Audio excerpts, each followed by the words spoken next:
Hi, welcome to Market in a Minute. Our colors look like the Pittsburgh Steelers colors. I've never really was a big fan of the Steelers. However, I'm starting to become a fan. I kind of like their brand of football. And you know what? I was really surprised that Tennessee beat Alabama. And then the Georgia defense, man, those guys are tough. Beating Texas doesn't really surprise us a whole lot. We want to put some Georgia defense in our portfolio just in case we need it. So we have an overvalued market, and then we're concerned about bond yields. So the 10-year Treasury continues to go higher. So in an overvalued market with the 10-year Treasury going up, that's going to put some pressure on the downside of the overall market. So we're watching the 10-year very closely. It's really important at this point. So that defense we want to put into the portfolios. We put in some stop losses into our portfolios. I think it's important. So as the market falls, it'll naturally just raise cash. This is a good way of doing it. You don't have to fret over what you're going to sell if it's down. Be concerned about selling it low. It just protects your portfolio.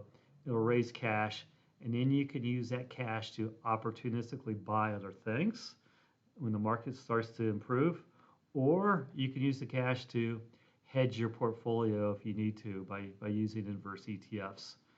That's something that we're an expert at. The Beige book is on Wednesday, so this is a really good economic indicator. We like it because it gives us detail that we can't otherwise get. It's kind of like insider information. Just kidding. Um, the stock market. So there's two strategies now that have come out pretty negative on the long-term upside of the overall market. And I can't say that Yardeni, we talked about this last week.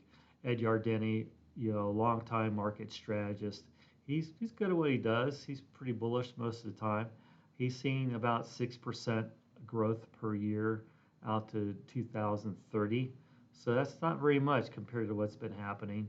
That'd be below kind of the trend line of returns. Kind of easier to beat by using income-oriented securities. And then Goldman Sachs, to top it off, they're looking for about 3% appreciation on the S&P 500 per year for the next 10 years. So that's pretty dire. And then it kind of reminds us of what happened during the 2000 through 2013. So you had this long period of time of a sideways move, right? You had, if you bought and hold, you got no return at all. So there were two 50% corrections in the overall market through here, and the market went nowhere.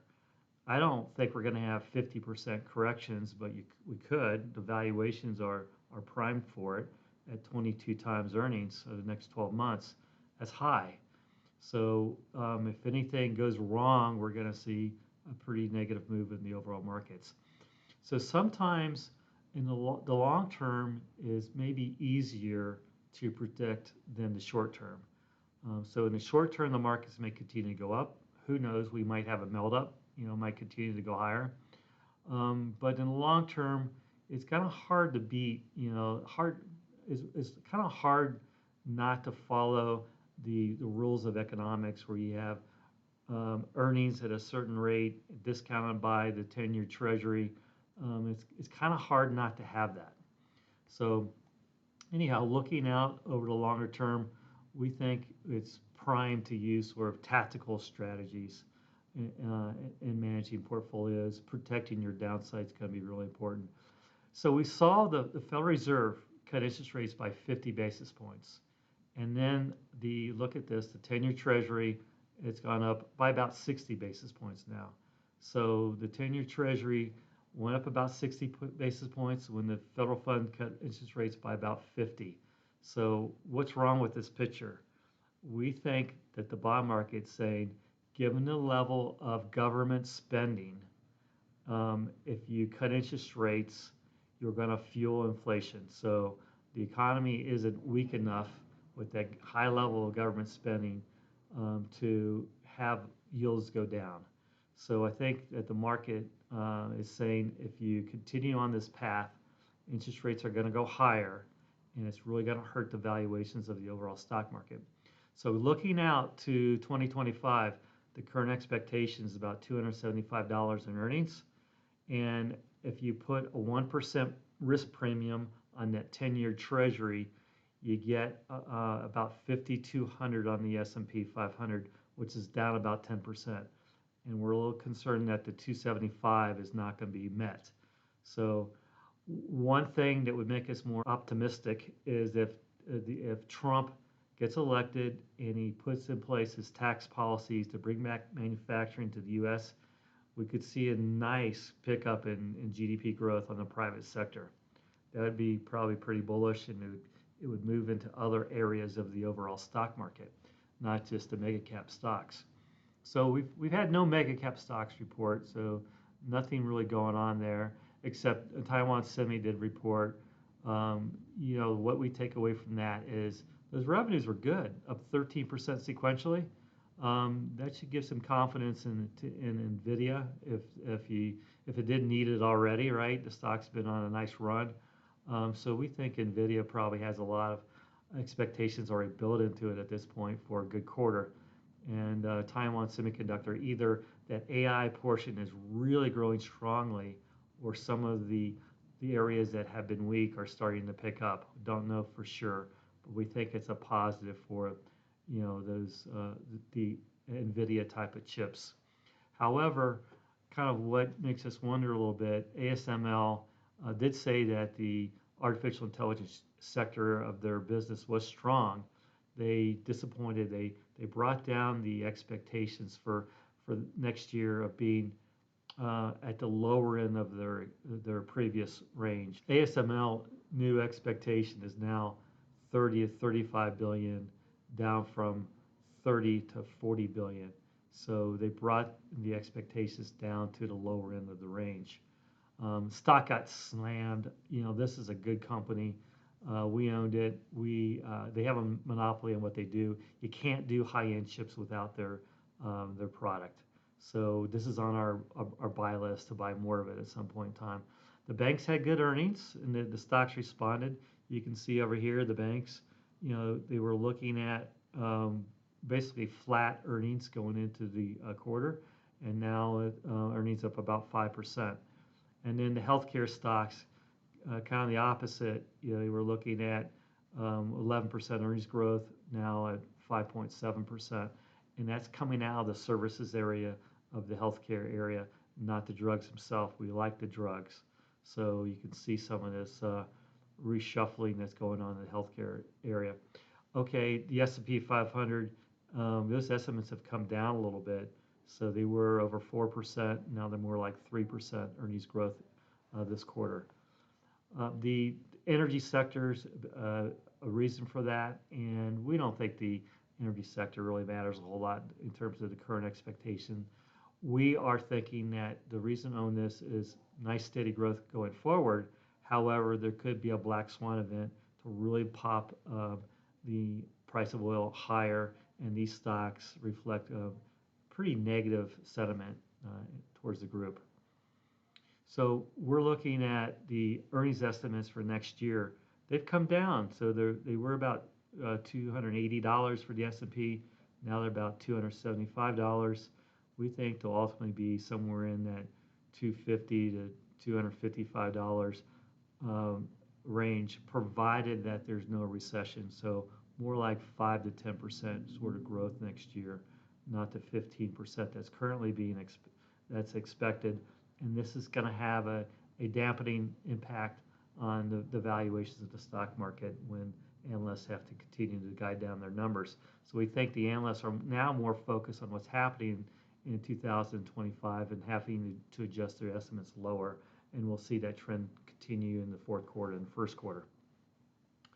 So economic reports, we mentioned the Beige book.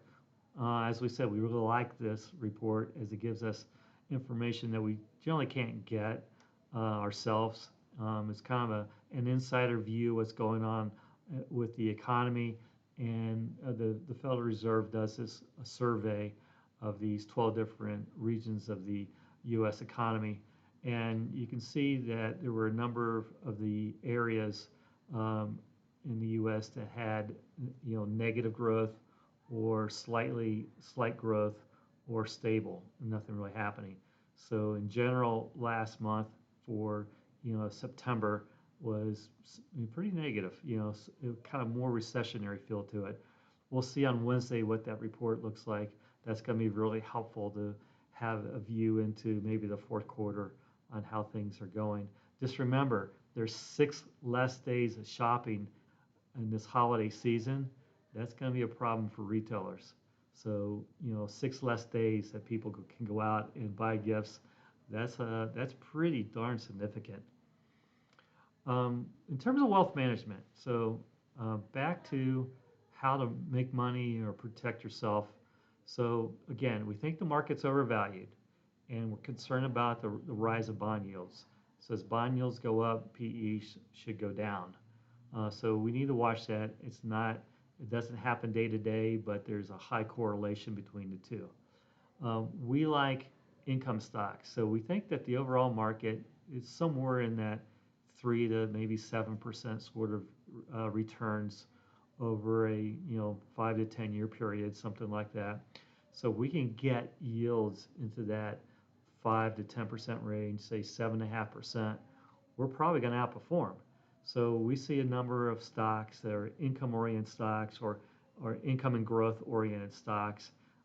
We can put together a really nice portfolio of those and likely outperform the overall markets. And then if we get opportunities like we saw here, so this is the high dividend yield stocks of the S&P 500 ETF. If we can get something happen like this, that'd be a nice buying opportunity, either in this ETF or in the overall markets. We don't see a lot of downside in these type of stocks if interest rates will gradually come down over time.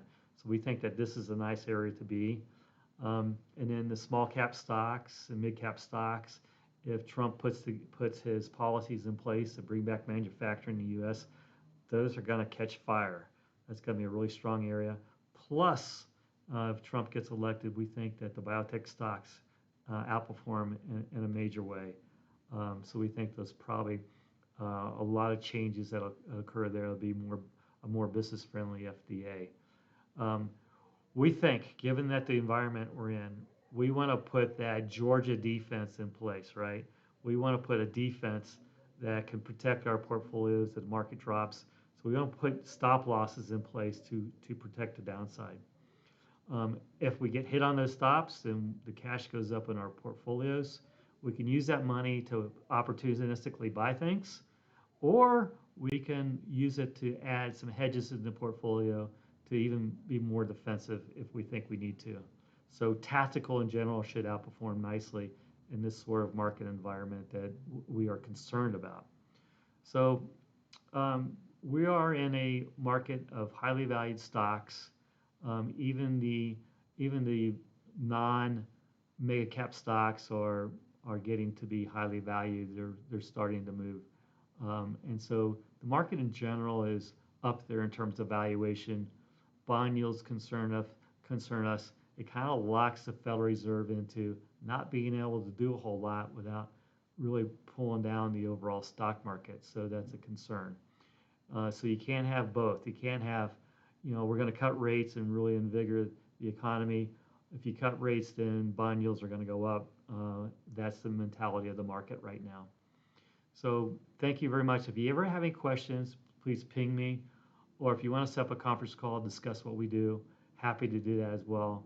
But please hit like, subscribe to our videos, and then come to my website, Patrick Adams CFA, sign up for a hard copy of Market in a Minute. Thank you.